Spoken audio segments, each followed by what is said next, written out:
Welcome to my backyard. So this is the first video in a series of videos that I'll take you through this summer that are all about nature journaling. And I called it art nature journaling, or you could call it a nature art journal. It doesn't matter. Basically what we're going to do is use different artistic techniques to record our observations of the outside world. And I'm lucky to have a really great backyard with lots of trees and forests and animals. You could also hear the highway, unfortunately, but that's okay, just ignore that part. But I hope that you guys have the opportunity to get out this summer and maybe visit some state parks or even the local parks. There's always wildlife and nature to be found, maybe even your own backyard. But nature journaling is just a great way to get in touch with the outside. It's a fun hobby to do. And you don't have to be an artist. You don't have to be good at drawing. Some people don't draw at all when they make a nature journal. They just make observations or record the weather. Some really famous people did those kinds of things. Like Thomas Jefferson, he's one of my favorites. He journaled all the time, wrote down his observations, and I believe he spent the majority of his life recording the weather every day. So even that's very basic nature observations and nature journaling. So if you decide to go on this journey with me this summer, you can reserve your nature journal kit at the library. We have a limited supply available, and what you'll get, this little bag here with all kinds of goodies inside. So first we have a real simple journal to start with,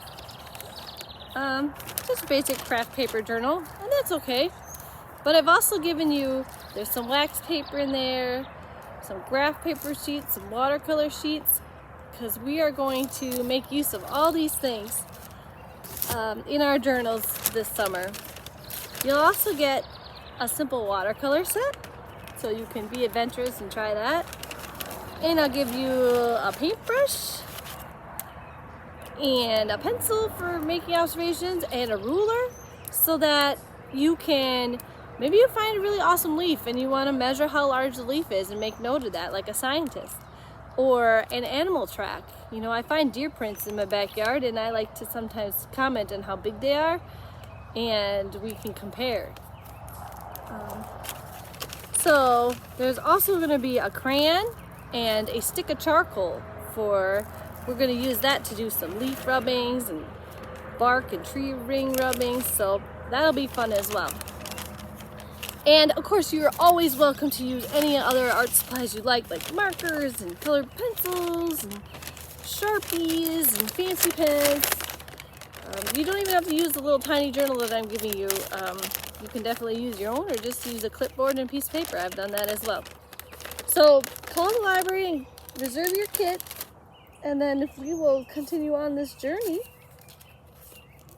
But today I wanted to show you some examples of one of my favorite illustrators and writers from, quite a while ago. Her name is Beatrix Potter, and of course she's famous for Peter Rabbit, Peter Cottontail, all those little characters that she wrote about and illustrated.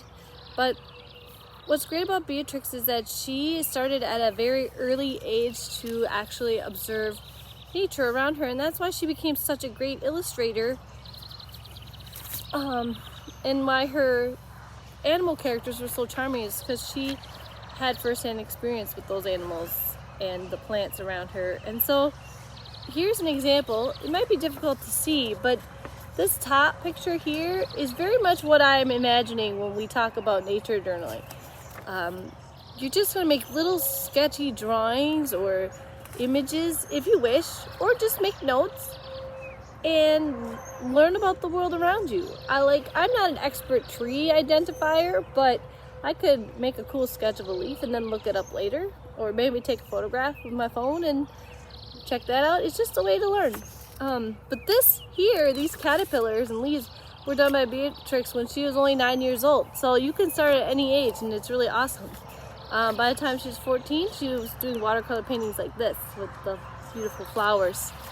And then, of course, as she got older and her interests were more scientific, she also did pen and ink studies. So this is a wolf skull that she found on a walk one day, and so she sketched this into her journals.